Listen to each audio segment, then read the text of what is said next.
Section 1, Holland, 1969. Chapter 1. It had been going so well. Jack came home very disappointed that evening, and, like most every weekday after his long commute back from work, he poured himself a drink and poured out his day to his wife.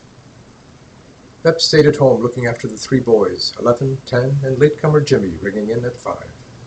Born in Canada, little Jimmy had been brought back to his parents' former homeland as a 6-month-old.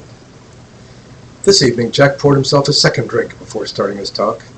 He had a slight quiver in his lower lip, which only happened when he was really upset. "They gave the job to Fritz. What the heck does he know about running this business, sitting in his office all day, when all the real action is on the floor?" The plant manager job in a small German town had gone to a local German administrator, not to the Canadian engineer of Dutch origin, who crossed into Germany to work, while his 3 boys were raised and educated in Holland.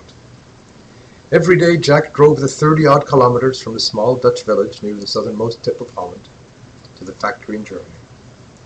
That was quite a distance to travel to work in those days, leaving some of the local farmers who had never left the country scratching their heads as they saw Jack drive by each morning. In his Mercedes-Benz S220, he would sometimes be mistaken for a German in those days of the late 60s. "Dirty muff," someone on the Dutch side of the border might shout. Jack would roll down his window and, in Dutch of course, set the man straight that, although he drove a German car, spoke German, and worked in Germany, he certainly was no German. True, he'd given up his Dutch citizenship in favor of a Canadian one, but there were still raw nerves after a brutal war, not just vaguely remembered by the old, but having been lived through and having deeply affected most adults alive at that point in time. Most any person of Dutch heritage would not take kindly to being called a German. Having your cities bombed out from under you and having to eat boiled tulip bulbs leaves a bitter taste. Jack's salary, paid in Canadian dollars, went a long way in Holland, where he could get 4 guilders for each dollar he earned.